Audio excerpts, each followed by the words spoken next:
इश्क और मोहब्बत के चक्कर में लोग आबरू कैसे लूटते हैं दिखाने के लिए जा रहा हूं। एक जवान लड़का एक लड़की के पास खड़ा है, जहर हाथ में है, क्या कह रहा है कि तुम आबरू हवाले करो, जिना करो, मुंह काला करो, अगर तुम मुंह काला नहीं करोगी मैं ये जहर खा लूंगा। लड़की धोखे में आ गई, लड़की से कहता मैं तुमसे शादी करूंगा, तुम आबरू हवाले करो, जिना करो, मुंह काला करो। लड़की धोखे में आ गई। अब वो लड़का अलग हो गया आबरू लूट करके, क्या कहता मेरी माँ तैयार नहीं है, मेरा बाप तैयार नहीं है। चौथा नमूना आपकी खिदमत में आ रहा, ध्यान से सुनिएगा, थोड़ा सा सब्र कीजिए, आपका जलसा निकल रहा है। आगे आगे लड़की जा रही है, पीछे पीछे लड़का आ रहा है। तो लड़की ने पलट करके लड़के को देखा, मेरे पीछे क्यों आ रहे हो? कहा मैं तुम पर आशिक हूं। अभी 2 मिनट में पता चल जाएगा तुम सच्चा आशिक हो या झूठा आशिक। कह रहे तुम मेरे ऊपर क्या आशिक हो, बेवकूफ आदमी हो, मैं तो ज्यादा खूबसूरत नहीं हूं, मेरे पीछे जो मेरी बहन आ रही है वो मुझसे ज्यादा खूबसूरत है। आशिक होना है तो उस पर आशिक हो जाओ। अब लड़का इसको छोड़ करके उधर ताक झांक करने लगा। लड़की ने मुंह पर जोर से तमाचा मारा, तू झूठा आशिक है, तेरा ध्यान दूसरे की तरफ कैसे चला गया। चौथा नमूना आपकी खिदमत में लेकर के आ रहा, लड़की लड़के पर आशिक है, उसको कमरे में बुलाया, बुला करके कहा, कमरा बंद कर दिया, कहा तुमको 3 गुनाह करने पड़ेंगे तभी दरवाजा खुलेगा, वरना तुम्हारी जान भी जाएगी, आबरू भी जाएगी। लड़की ने कहा कि ये 1 गिलास दारू है, इसको पी लो, तब तो दरवाजा खुलेगा, बाहर जा सकते हो। मुझसे जिना करो, तब तो दरवाजा खुलेगा, बाहर जा सकते हो। ये लड़का बगल में है, इसको कत्ल करो, तभी दरवाजा खुलेगा, बाहर जा सकते हो। इसने सोचा लड़का को मारूंगा, मासूम को, बहुत बड़ा गुनाह। इसने सोचा कि लड़की से जिना करूंगा, बहुत बड़ा गुनाह। दिमाग में इसके आया कि सबसे छोटा गुनाह शराब पी लेते हैं। इसने लड़की की शर्त मान लिया, 1 गिलास जैसे ही चढ़ाया सर पे नशा आया, इसने लड़की से जिना भी किया, लड़के को कत्ल भी कर दिया। 1 शराब आई, कोई गुनाह नहीं बचा, सारा गुनाह हो गया। एक मिसाल पर पैगाम खत्म कर रहा हूं, ध्यान से इसको सुनिएगा। लड़का लड़की के पास आया, कहता है कि मुझसे मोहब्बत करोगी? तो लड़की कहती तुम गरीब आदमी हो, तुमसे कहां से मोहब्बत करूंगी, नहीं तुम्हारे पास पैसा है? तो कहा पैसा नहीं है। कहा बे पैसे के आशिक की हमारे यहाँ कोई कीमत नहीं। तो लड़का लड़की से कहता है कि अगर मैं मालदार हो गया तो मुझसे मोहब्बत करोगी? तो औरत कहती है मोहब्बत की बात करते हो, अगर तुम मालदार हो गए तो मैं तुमसे शादी कर लूं। एक ठेला वाला खीरा बेच रहा था, एक ठेला वाला ककड़ी बेच रहा था। आपने देखा होगा ककड़ी टेढ़ी होती है और खीरा जो है वो सीधा होता है। तो ककड़ी बेचने वाला इधर था और खीरा बेचने वाला उधर था। कोई ग्राहक नहीं आ रहा, ना मर्द इधर आ रहा ना औरत उधर आ रही। तो ककड़ी बेचने वाला दिमाग लगाया कि किस तरह से दिमाग लगाए ठेला खाली हो जाए। तो खीरा वाला सीधा मर्दों के पास चला गया, जवानों के पास चला गया जो लूडो खेल रहे थे, क्रिकेट खेल रहे थे।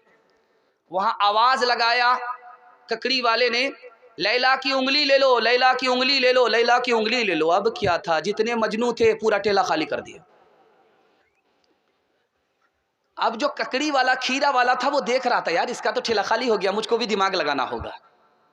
तो जहां औरतों का पिंडाल था वहां जाकर के ठेला वाला कहता है कि लैला की उंगली ले लो, लैला की उंगली ले लो, मजनू की पसली ले लो, मजनू की पसली ले लो। तो जितनी लैला थी सारा मजनू का पसली खाली कर दिया। 1 मिनट में इसका ठेला साफ, 1 मिनट में उसका ठेला साफ। जानते हैं अभी एक फिल्म आई है पठान, उसकी तरफदारी में मौलवी भी है, पंडित भी है।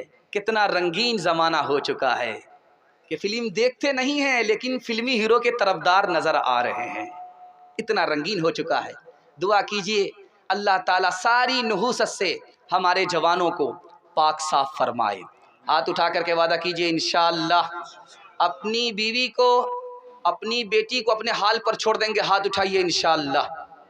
खैर, हया से सर झुका लेना, अदा से मुस्कुरा देना, हया से सर झुका लेना, अदा से मुस्कुरा देना, हसीनों को भी कितना सहल है बिजली गिरा गिरा देना। ये तर्ज एहसान करने का तुम्ही को ज़ेब देता है, मरज़ में मुब्तला करके मरीज़ों को दवा देना, मरज़ में मुब्तला करके मरीज़ों को दवा देना। बस आखिरी पैगाम 3 मिनट का, इंशाअल्लाह अज़ान आज सुनेंगे, नमाज कल पढ़ेंगे। हाथ उठाइए, बिल्कुल सही जा रहा है। ये देखिए, ध्यान से सुनिएगा, जल्दी से निकल जाएगा। बिल्कुल बाईपास ले जा रहा हूँ, जलसा आपका निकल गया। मैं डर गया था, आने के वक्त में घास से मेरा पाँव बहुत देर से उठ रहा था कि अब तो जलसा गया, जलसा हो गया ख़त्म। लेकिन अभी इतना खूबसूरत जलसा है कि इस खूबसूरती ने इस जलसे को इतना जवान कर दिया, महसूस हो रहा कि अभी जलसा शुरू हो रहा। अल्लाह आपको खूबसूरत फरमाए, दीन दुनिया दोनों की भलाई से मालामाल फरमाए। आपने वाकई सुनने का हक अदा कर दिया। दिल से दुआ देता हूँ, अल्लाह आपके बच्चों के मुस्तकबिल को रोशन फरमाए। दूर जो माँ बहनें बैठी हुई हैं उनके लिए दुआ कीजिए, अल्लाह उनके ईमान की भी हिफाजत फरमाए, उनकी आबरू की भी हिफाजत फरमाए। बस आखिरी पैगाम सुना रहा हूँ, ध्यान से सुनिएगा। इंसान कौन है? एक लाइन में इसका जवाब है, जो इल्म वाले हैं वही इंसान है। बादशाह कौन है? जिसको दुनिया से कोई मतलब नहीं। कमीने और निकम्मे लोग कौन हैं? जो अपना दीन बेच रहे हैं पेट पाल ले। और अच्छा इंसान कौन है? जिसका ईमान पर खात्मा हो जाए, वरना कुत्ते से बदतर है। अक्लमंद कौन है? बेवकूफ़ कौन है? एक लाइन में जवाब आ रहा है, अक्लमंद वो है जिसको अपना ऐब नज़र आता है, दुनिया को नहीं आता। बेवकूफ़ वो हैं जिनको अपना ऐब नज़र नहीं आता, उनके ऐब को पूरी दुनिया देख रही है। दुनियादार से पूछा गया तुम कैसे हो? कहा कि मैं ऐसा हूँ, न खुदा खुश है, न शैतान खुश है, न मैं खुश हूँ। कहा यार कैसा दुनियादार है तू, खुदा भी खुश नहीं, शैतान भी खुश नहीं, तू भी खुश नहीं। कहा खुदा चाहता है कि 100% में दीनदारी पर आ जाऊँ, वो हो नहीं रहा है। शैतान चाहता है कि मैं बड़े से बड़े गुनाह करूँ, उसकी हिम्मत मेरे अंदर नहीं है। और मैं चाहता हूँ कि ऐश व इशरत में ज़िंदगी गुजारूँ, वो पैसा मेरे पास नहीं है। इसलिए मेरी ज़िंदगी झंड है, फिर भी घमंड है। तीसरी मिसाल आपके सामने आ रही, बहुत ध्यान से सुनिएगा। अमीर मुआविया रज़ी अल्लाह अन्हु का इंतकाल हो रहा। बड़ी नसीहत की बात है, अगर इसको आप याद कर लेंगे ज़िंदगी भर आपको काम आएगी। इंतकाल हो रहा, बहुत बड़े सहाबी हैं अमीर मुआविया रज़ी अल्लाह अन्हु, बहुत बड़े सहाबी हैं। सारे रिश्तेदार बैठे हुए हैं, रो रहे हैं। तो अपने रिश्तेदारों से कहा तुम क्यों रो रहे हो? कहा हुजूर आपका इंतकाल हो रहा है, उसके गम में हम लोग रो रहे हैं। कहा एक काम करो, पैर से रूह निकल रही है, मेरे पैर से रूह निकल रही है, इसको वापस कर दो। कहा ये मेरे बाप से भी नहीं होगा। कहा फिर रो क्यों रहे हो? धोखा में तो मैं हूं, मेरे बात तुम धोखा मत खाना, दुनिया के चक्कर में दीन को बर्बाद मत करना। बादशाह ने हमीद तूसी के बारे में ऐलान किया कि इसको फांसी पर चढ़ा दो। फांसी पर चढ़ने से पहले रोने लगे।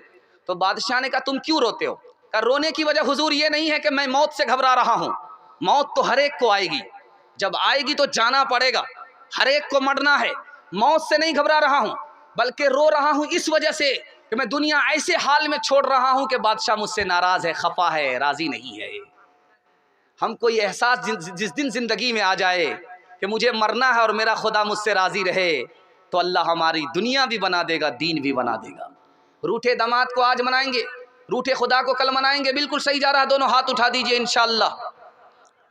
इबादत करो तुम सदा अपने रब की, ये दुनिया किसी की हुई है न होगी, ये दुनिया किसी की हुई है न होगी।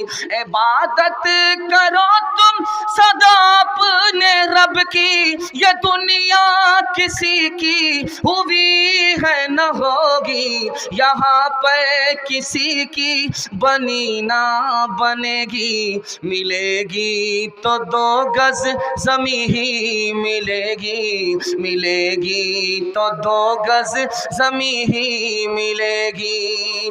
करो याद वादा जो रब से किया था, उसे अपना माँ माबूद सबने कहा था, मगर आके दुनिया में भूला है इंसान, न कुछ याद उसको रहा है दो पैमा। वो माँ बाप से मग़रिबा है ज़्यादा, हमारा मुहाफिज निगहबान ज़्यादा। मेरे प्यारे भाई रहे ध्यान उसका, बनाया है इंसान है एहसान उसका।